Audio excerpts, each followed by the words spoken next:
Huge shifts are unfolding on every front. A surprise visit to Moscow by Trump's envoy raises new questions, even as Russia claims victories on the battlefield that Kyiv flatly disputes. At sea, Ukrainian drones strike deep into the Black Sea, targeting the very vessels that feed the Kremlin's war machine. Inside Russia, fires, outages, and precision hits reveal growing turbulence far from the front line. And across Europe, NATO states are quietly preparing for scenarios once thought impossible, including plans for a potential confrontation with Moscow. A major geopolitical turning point is taking shape. All the details in our special edition of Hotspot. Steve Witkoff has returned to Moscow. Donald Trump's special envoy and the center of the recent high-profile scandal arrived to hand Vladimir Putin the newest version of the so-called peace proposal. Before the Kremlin meeting, Russian officials arranged a refined reception for their American visitor. No casual snacks this time, but a stop at the Moscow restaurant that earned the Michelin star in 2022. How exactly Russia entertains its guests from across the Atlantic, and whether this encounter brings the war any closer to ending. We'll break it down in our full report. The Americans have visited Russia again. They were met at Vnukovo by Putin's special representative, Kirill Dmitriev. The Kremlin is preparing to push its own version of a peace plan for Ukraine. There is a process underway. The process is a serious one.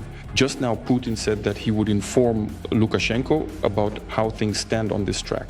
Right now, there is probably nothing more important than this. Of course, there will be many people who won't shy away from anything to disrupt this process. The day before, Stephen Witkoff took part in a meeting between the American delegation and representatives of Ukraine in Florida. We don't just want to end the ongoing devastating war. We also want to actively help Ukraine achieve lasting, enduring security and a stable future so that it never, ever has to face another unprovoked invasion again in its sovereign territory. The negotiations were productive, but more work is still needed. Some progress was noted, however, no concrete agreements were reached. We are already halfway to ensuring Ukraine's independence. Today we made significant progress. Russia must become part of the equation for a Ukrainian settlement. To that end, Witkoff will travel to Moscow.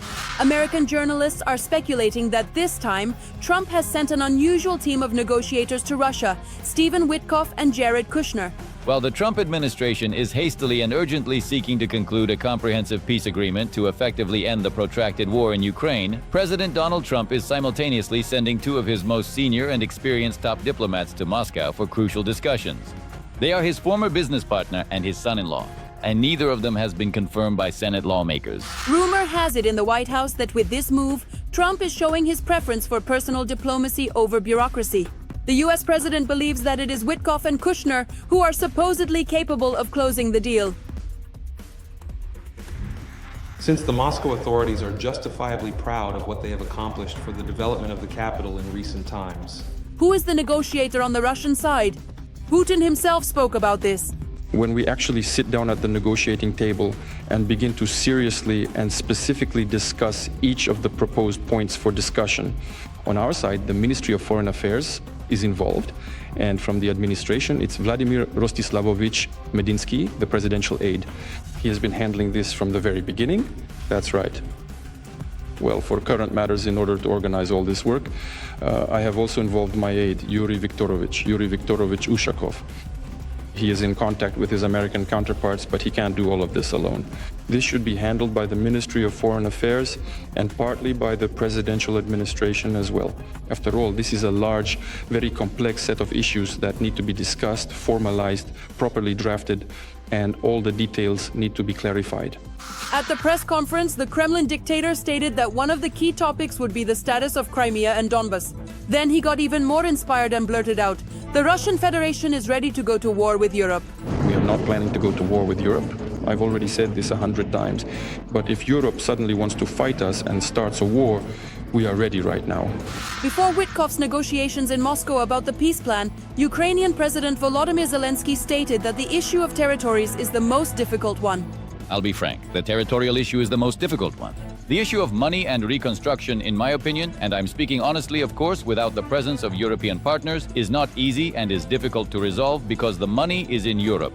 It seems to me that this isn't very fair. And the issue of security guarantees, which is very important, specifics from the US, specifics from Europe. According to media reports, the initial version of the plan, which consisted of 28 points, mentioned recognizing Ukrainian territories as belonging to Russia and the possibility of withdrawing the Ukrainian armed forces even from those parts of Donetsk region that the occupiers had not managed to seize. Ukraine has repeatedly called this unacceptable.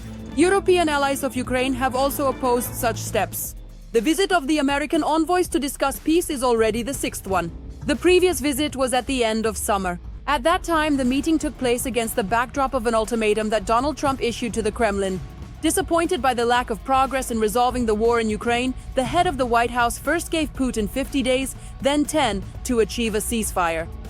We have indeed agreed upon some truly serious and significant security guarantees, which I would unequivocally describe as absolutely game-changing. We honestly never thought we would ever get so incredibly close to achieving such a crucial agreement on Article 5 protection from the United States, or to securing a firm legislative commitment within the RSF not to encroach upon any other territories whatsoever after the peace agreement is formally codified. So we have successfully reached a comprehensive agreement, and that in fact is certainly not all. Since then, nothing has changed except for the tightening of sanctions. Putin decided to relentlessly continue his brutal conflict within the sovereign territory of Ukraine. Every voice matters. Join our community, support independent journalism, and help us bring you the truth from Ukraine. Become a member of Ukraine today. Join us now. Russia's chief of the general staff informed Putin that their troops have supposedly seized Pokrovsk and Vovchansk. Kyiv flatly denies this statement, stressing that battles for both cities are still underway, even as Russian units attempt limited advances. The situation on the front line is extremely fluid and tense, with conditions evolving hour by hour. In our upcoming military briefing, we dissect what is actually happening across the most contested sectors of the battlefield. On the eve of the visit by US President Donald Trump's special envoy, Steve Witkoff, the Kremlin dictator. On the first day of winter, Putin allegedly visited one of the Russian army's command posts and announced his intention to create a security zone along the border with Ukraine in the area of responsibility of the Sever Group. Putin doesn't know, Russians don't know, where is Vovchansk here? This is Kupiansk and Volchansk, this is one city, or different ones, and Pokrovsk. Komsomolsky, Krasnogvardeysk, is it the same or different? No, they don't care. Vitkov was told that we would now take Pokrovsk and Kupiansk. At the meeting with the American delegation, our military came and said, here's the map, look, this is Pokrovsk, this is Kupiansk. No way, they lied to you. He comes to Moscow and Putin tells him, sorry brother, well, not Kupiansk, Vovchansk, but we took it. The chief of the general staff of the occupying army, Valery Gerasimov, reported to Putin about the alleged liberation of the city of Krasnoarmysk. This is what Russians call the Ukrainian Pokrovsk and Vovchansk in the Kharkiv region. This information has already been refuted by the Ukrainian side. We can say that Putin wants to present a victorious victory that in reality does not exist. Since he lied about Russian troops capturing Pokrovsk, he keeps lying all the time. As for Kupiansk, where the situation is actually unfolding not in favor of the Russian army, and this should be especially noted, we are driving the enemy out of that city. Why did he claim that Pokrovsk was taken, that Pokrovsk was captured? Because what happened there was yet another flag planting under the cover of fog. Russian troops planted their flag there, took a photo of it, posted it on social media, and basically this made its way up the chain and gave Putin grounds to claim that Pokrovsk had been captured. Then of course the flag was taken down, but as they say, the information had already spread. The occupiers also made a statement about an offensive in the Dnipropetrovsk region and the start of an operation to liberate Huliaipol. In response to our reinforcement in the north, the enemy is deploying additional reserves. Obviously, the brigades they are now deploying are the ones that were supposed to be in the second echelon to build on their success. This means their reserves are not unlimited. According to Deep State, the Russian army has advanced in Pokrovsk and near Mirnohrad. There was also a breakthrough in Stepnohirsk on the Zaporizhzhia front. Yesterday, the head of the Russian General Staff, Gerasimov, claimed that Stepnohirsk was encircled. I understand that Putin is constantly being misinformed by his own generals about the real situation. They embellish the situation at the front. They seize territories on credit, but then it turns out that the enemy is already launching counterattacks, trying to make reality fit the reports. Upon returning to the Kremlin, Putin demonstratively held another meeting with the governor of the Kursk region. They discussed people displaced from the border regions of the Kursk region. Such disinformation, of course, could be linked to Vitov's visit. Of course, this will be fed into his ear. I'm very afraid that this will then make its way to Washington and result in yet another round of pressure on Ukraine. as if to say you'll soon lose everything anyway. Donbass, since Putin has taken Pokrovsk in quotes, taken Kupiansk in quotes, and you will continue to lose territory further on. So go along with the terms of the peace agreement being offered to you, because it will only get worse later. Despite the lull in the information space, actual fighting continues in the Sumy direction. The scale of the confrontation there is smaller because the Russians here have redeployed their main forces to those same Marine brigades. They need them badly near Pokrovsk and in the Kostiantynivka direction. But we too have been forced to reduce the number of our forces. Kherson, the Russian army is still fighting against the civilian population.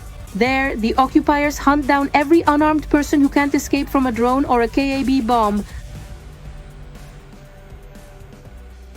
A new chapter is unfolding in the Black Sea, and Russia's oil tankers are now in the crosshairs. In just 4 days, 3 vessels have been struck, including 2 from Putin's so-called shadow fleet, the network that funneled billions into the Kremlin's war machine through covered oil routes.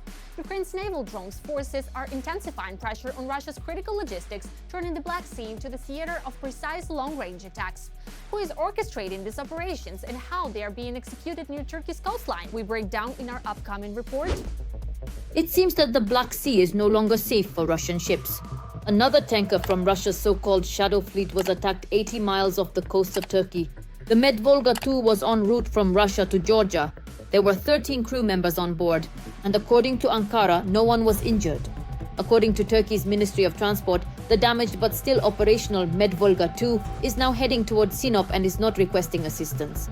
The tanker Medvolga II reported that it was attacked 80 miles off our coast while en route from Russia to Georgia carrying a cargo of sunflower oil.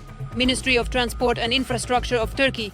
Built in 2014, the 140-meter-long Medvolga II sails under the Russian flag and belongs to the Srednevolzhskaya shipping company. Its route, Russia-Georgia, is a typical direction for transporting agricultural products and petroleum products, which means that such a vessel automatically falls under increased scrutiny both from Ukraine and from international organizations monitoring possible schemes to circumvent oil sanctions. This attack became yet another link in the explosive series targeting the Russian shadow fleet. Just recently, on the other side of the Atlantic, near Dakar in Senegal, the oil tanker Mersin carrying a cargo of diesel fuel was subjected to 4 external explosions. It is known that in August of this year, the vessel visited the Russian port of Tarman and previously had repeatedly called at the port of Novorossiysk. Previously, 2 other Russian tankers under sanctions, Kera and Virat, were struck in the Black Sea by naval drones as part of a joint operation by the Security Service and the naval forces of Ukraine. The Security Service of Ukraine continues active measures to cut off Russia's financial ability to wage war against Ukraine. The Seabed naval drones disabled vessels that could have transported nearly 70 million worth of oil and helped the Kremlin circumvent international sanctions, a source in the Security Service of Ukraine noted. These vessels are also part of the so-called shadow fleet of the aggressor country and were used to bypass international sanctions. According to Ukrainian sources, both tankers sustained critical damage and have effectively been put out of operation. This is Mossad's tactic. Some were sunk and the others will think 150 times before acting. That's exactly how it should be, I assure you. Until the same thing happens in the Baltic Sea, no one in Europe will take it seriously. I think it would be very appropriate to do this, for example, close to the territorial waters of Poland and the Baltic states. These people definitely won't notice anything, they'll just close their eyes and say, someone was sailing there, no, we didn't see anything, we don't know, and so on. Ideally, we should be sinking them everywhere if we have the technical capability in Vladivostok and all along the line here so that they understand there needs to be pressure. Without sinking these ships, nothing will happen. Otherwise, no one will understand that things are serious. This is exactly how we need to act so that once and for all they remember, you can't mess with Ukraine. The attacks, which took place just a few dozen nautical miles from the Turkish coast, provoked a sharp reaction from Ankara. Turkish President Recep Erdogan called these events a troubling escalation of the situation. The war between Russia and Ukraine clearly threatens the safety of shipping in the Black Sea. On Friday, there was a troubling escalation in our exclusive economic zone when merchant ships were attacked. In particular, we cannot in any way justify these attacks, which threaten the safety of navigation, lives, and the environment in our exclusive zone. As we can see, the Russian shadow fleet can no longer feel safe anywhere. The strikes by Ukrainian naval drones as well as the high-profile attacks on tankers show that the Kremlin is losing its freedom of maneuver at sea. And every destroyed or disabled tanker is not only a financial blow to Moscow but also a serious blow to the ego of the Russian little Tsar. But that's not all. At the same time, Kyiv is striking at the rear of Mother Russia. In November, the armed forces of Ukraine attacked Russian oil refineries with drones at least 14 times. According to Bloomberg, this is a record number of strikes on Russia's strategic oil infrastructure for the entire duration of the full-scale war. The past several days have become some of the most turbulent for the Russian Federation. Pressure on the Kremlin is rising fast. Moscow is preparing for possible large-scale power outages, while Taganrog and Chechnya have been shaken by fires sparked by precise Ukrainian strikes. Ukraine's defense forces are once again demonstrating their capacity to operate far beyond the front line, deep inside Russian territory. In our upcoming report, we'll unpack the newest developments and the full scale of the successful Ukrainian operations. Russia is on fire, and in darkness, there's a blackout in the Moscow region. Dozens of residential buildings have been left without power. There's no power at all over there. There's something lit up in one window, but here, not a single one. In Complete darkness, Russians are sitting not for the first time. A month ago, there was a massive power outage in the Moscow region.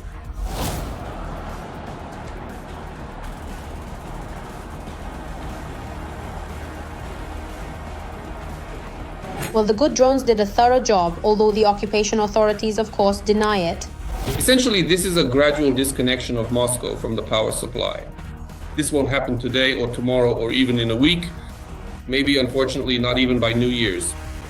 But considering that Ukraine is scaling up its raids across the Russian Federation, just look at how many Ukrainian drones are now flying into Russian territory. There was nothing like this in 2022 or 2023, and not in 2024 either. But now it's already good morning in the Krasnodar region. Local residents are reporting explosions in Tuapse. The Ilsky oil refinery and one of the local ports may have been hit.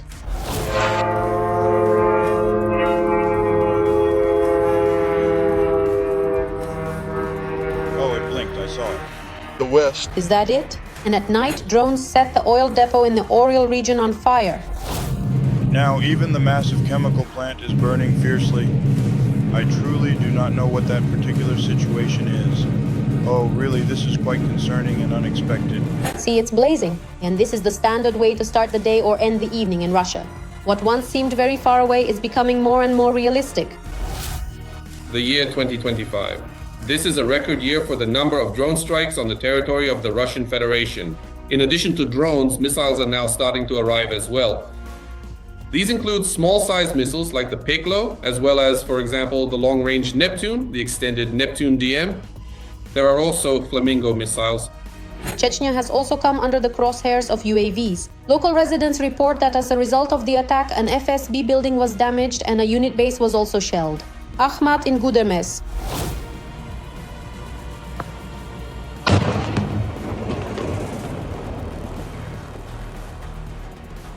This is a certain distinct element, indeed a significant power element, which actively plays its crucial role and firmly occupies its designated place within the established Russian hierarchy, undeniably, and not the last one either.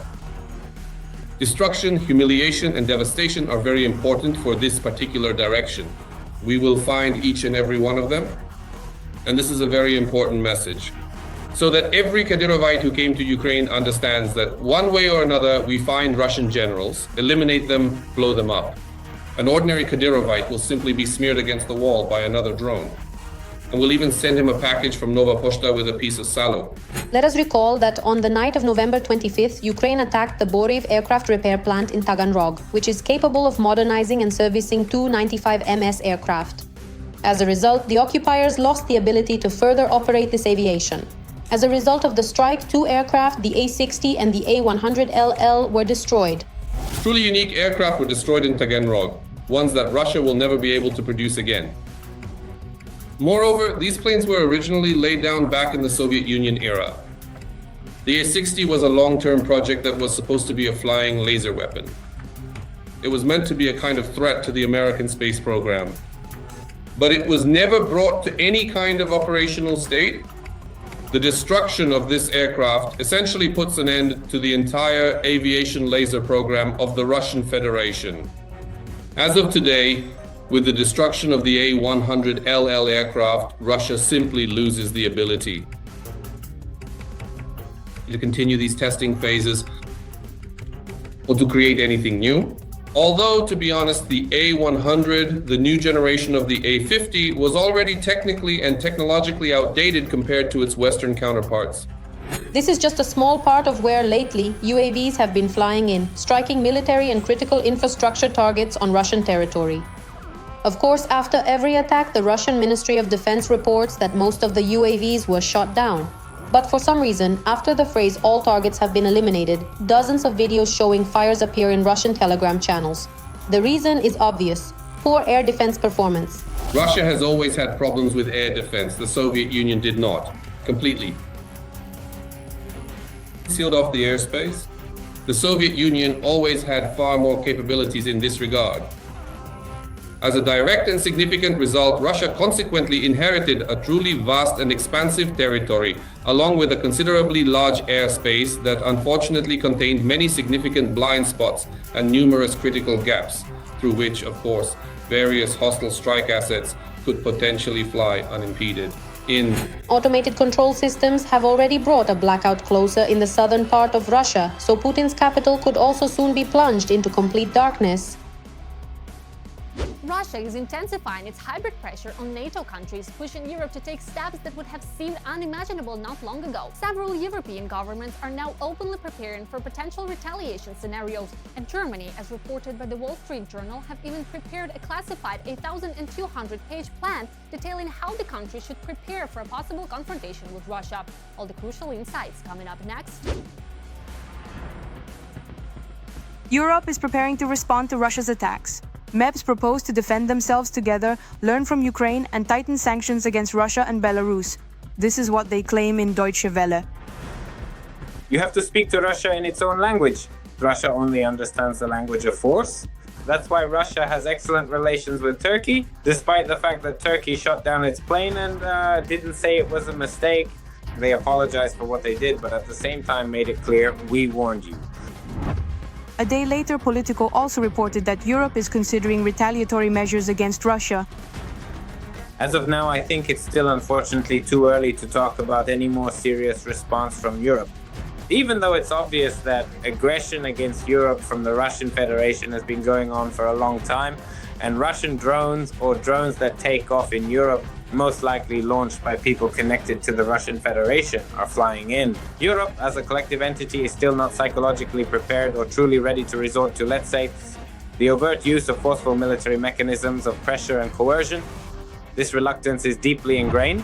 According to journalist sources, the Kremlin's ideas for retaliation range from joint offensive cyber operations and faster, more coordinated identification of the sources of hybrid attacks to unexpected military exercises led by NATO.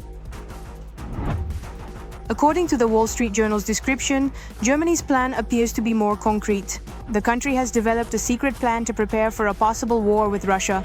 In Germany, they also considered, well, maybe sacrificing Ukraine and that's it. But in 2023, somewhere closer to the end of 2023, the German Council on Foreign Relations prepared a report that included the following phrase: in the event of Ukraine's defeat, a war between Germany and Russia is a prospect within 6 to 10 years.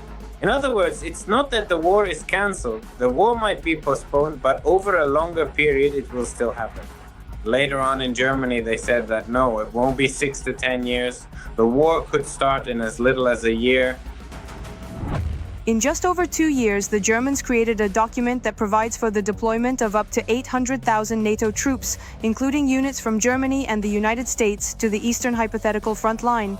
Sources from the Wall Street Journal claim that the plan details the logistical routes along which the troops are to be transferred. Naturally, doing this on the territory of Ukraine is more acceptable than allowing it on their own soil. But what does it mean to do this on the territory of Ukraine? It means that Germany would send its troops to Ukraine to fight against Russia. So far, we have not seen any serious signals from our European partners indicating their readiness to send troops to Ukraine. But there is talk about it. Emmanuel Macron sometimes brings it up, but somehow this idea doesn't really find much support among the European Union partners. By continuing its aggression, Russia must understand that in Ukraine it may face not only the armed forces of Ukraine, but also other military forces defending the sovereignty of their own countries. At this moment, that's all from me, Maria Farafonova. Even more hellish Frontline news in our next episode. But for now, don't forget to subscribe and hit the like button. See you soon!